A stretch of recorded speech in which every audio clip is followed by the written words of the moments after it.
Hi, welcome back to Love Luxury YouTube channel. I'm Emily Abraham, and today we're going to be discussing how to authenticate your Hermes bag. And for that, we'll be using these two models as demonstrators on just that. Don't forget to hit subscribe, like, and comment.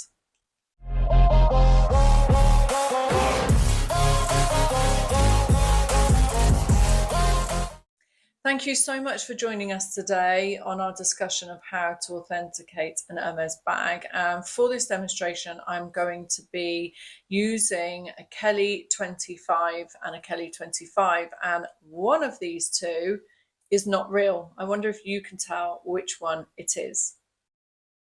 Here at Love Luxury, we are professionals on how to spot fake bags and genuine bags. And obviously, we wouldn't have a business if we couldn't differentiate between the two. But for the general public, it can be quite a daunting task. And obviously, especially if you've never seen one before or owned one of your own before, the first time you do buy an Hermes bag, it can be a really scary task because you are spending so much money.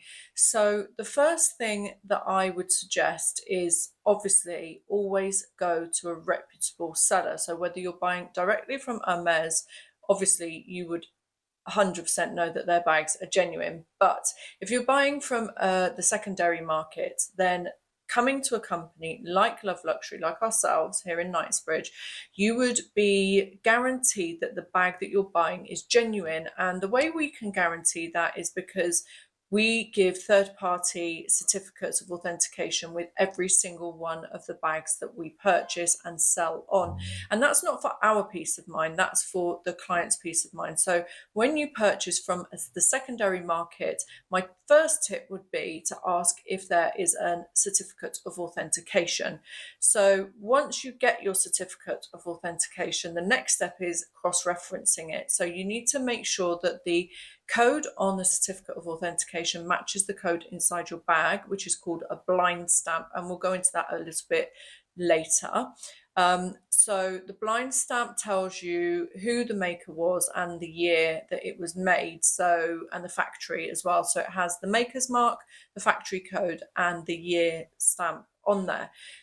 Years ago, Hermes used to go in alphabetical order with their stamping. So it would go A, B, C, D and correlate 1, 2, 3, 4.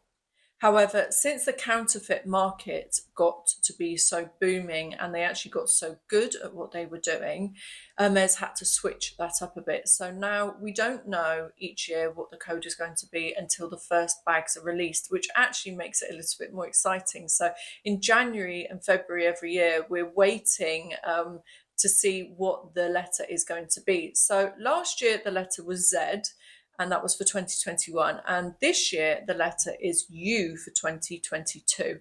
So that just gives you an indication of what you would be looking for 2021 and 2022 bags. So if somebody tells you that a bag is fresh from the store, then you would expect in March 2022, for example, that you would be finding a bag with a Z or a U stamp on it. So that just gives you an indication, because even at the beginning of the year, there will still be some bags trickling through that have the last year's date code on them. So looking at date code stamps is actually an important part of the authentication process. Second of all is how the bag feels in your hand. Now, if you've never owned an Hermes bag before, then you're not going to have anything to compare it to, which makes it a little bit more difficult.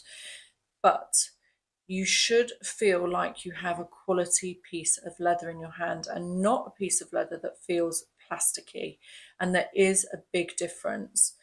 The next tip that I have sounds a bit odd, and it looks a bit odd when we do it here at Love Luxury. When people bring us bags in, one of the first things that we do is smell the leather of the bag. So I will open the bag up, or we will open the bag up, and we will sniff inside the bag. Now, if it's not a genuine leather article, it smells plasticky. If your bag doesn't smell like quality leather, then that's a very big sign that this is not a genuine bag. So smell is very, very important. Following on from smell, the next thing I look for is the feet of the bag. So I will turn the bag upside down and I will try and twist the feet off. Generally, if a bag is made from a counterfeit ring, they screw the feet on. That is not the common practice, it's not the practice at all for Hermes.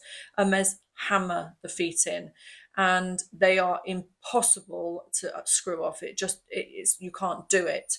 So if a foot screws off, then 100% the bag is not genuine. However, saying that, the new counterfeit rings that have been making these fake bags have clocked onto this and are now hammering the feet in. So there are some fakes with hammered feet and not screw-on feet. Hermes do use the same font for the hardware and then the same font for the print on the leather bag. So what you want to do is maybe have a look at Google at some genuine images of what the font should look like, and then take a look at the hardware font and then individually at the printed font, which is underneath the flap of the bag and just above the turn lock. So that can be quite telling. However, again, these counterfeit rings have got very close, but it's never perfect. Also, positioning of the font is really important. I'm just going to touch on the hardware. So the font on the hardware is lasered on, and the laser that Hermes uses is a continual laser. So the lines are lines, they're not dots. And what we find quite often is that these counterfeit rings that are making these fake bags are using a laser machine that uses a dotting technique. So although to the naked eye it looks like a line, when you look through a magnifying glass or a loupe, which is what we use here, Love Luxury, you can actually see the difference between the two. And on Hermes bags, it's very fine and very precise. There are no jagged edges. It's always level. The E will never be smaller than the H, and the M will never be larger than any of the other letters. So that's something to keep an eye out on. And I'm going to give you some close-ups of both of the bags that I've got behind me today so that you can see the difference between the two, and then perhaps make a judgment for yourselves whether you think the black bag is genuine or whether you think the tricolour bag is genuine. We really hope that you're enjoying this video so far. Don't forget to hit subscribe, like, and comment. Let's move to the date stamp, or the blind stamp as it's known. The blind stamp should be 3 letters, 3 numbers, and then again 2 letters. So the 2 letters at the end will always be slightly smaller in size than all of the other numbers and letters, so than the other 6 digits. And the first letter at the beginning of the first 3 letters is the year stamp. So that tells you what year the bag was made. So look out for that.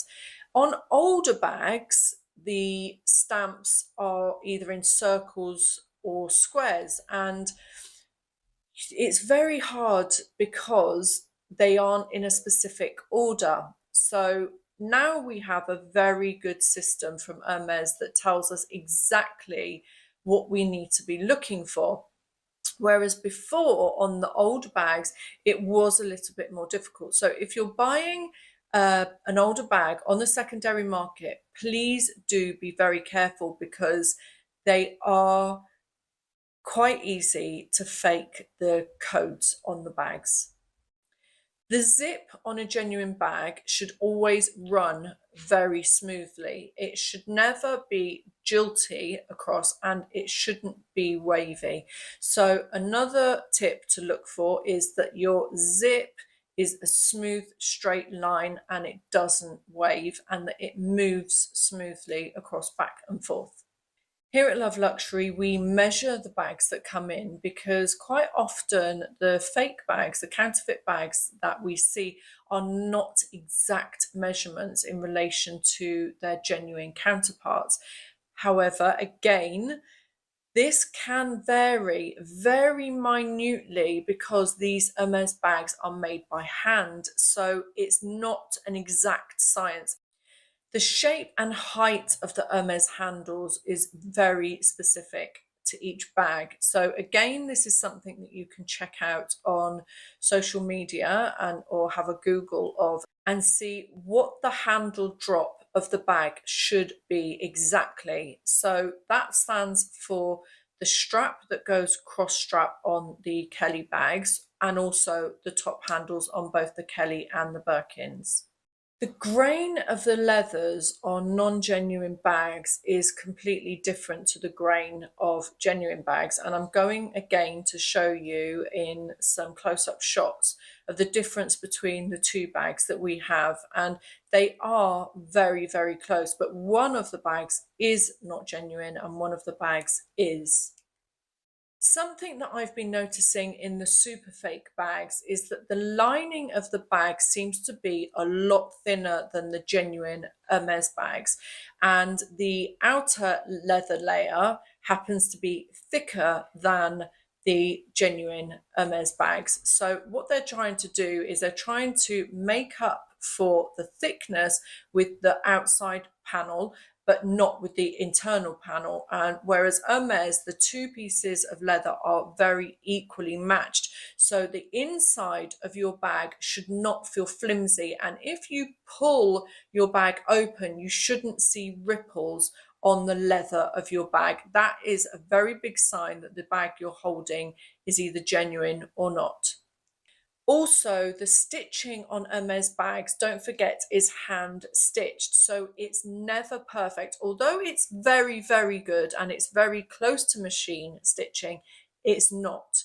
And sometimes, and quite often, on every single bag we have come in, we will see that perhaps one or two stitches are slightly smaller, and I mean fractionally smaller. And this is again something you'd look at through a microscope, but fractionally smaller than the other stitches on the rest of the bag, or it might be just a little bit higher or lower. Again, these are hand stitched bags, so of course human error stands to reason that the stitches are not going to be perfect. And actually, for me, that brings part of the character of the Hermes bags. On a counterfeit bag, the stitching is perfect because it's done by machine. So every single stitch is uniform and every single stitch just looks like it's been made on a machine. So that again, with a magnifying glass, is something that you can look out for and compare to either genuine bags that you already own or to pictures of stitching on the internet. Last but not least, the very big telltale sign that I always look for after I've smelt the leather, had a look at the bag, checked the feet, run the zipper pulley, had a look at the date stamps and all of the other things. A very quick way to tell is to look at the H at the end of the zip. And you may think, what is she talking about? At the end of the zip, we have normally a little square that stops the zipper pulley from pulling off, right? On an Hermes bag, that square is actually an H. Now, it's a very fine and well-proportioned H on a genuine bag, but on a fake bag, one side will be thicker than the other, the middle bit will be all wonky, and it will even be perhaps placed not dead square center on the end of the zip there. So that for me is one of the first things that I actually look for if you want to do a quick Hermes authentication. So that one really is a very good tip, because if the H at the end of the zip doesn't look like it's a perfect H, it's not a genuine bag. Thank you for joining us today. We hope that you found the video really informative and that the close-ups of both bags helped you decipher which one is genuine and which is not. And I'm going to reveal it now. The genuine bag is the tri-colour Kelly and the counterfeit bag is the black Kelly. And they are very, very close. This is a super fake. So thank you again for joining us. We hope you enjoyed the video. Don't forget to hit subscribe, like and comment.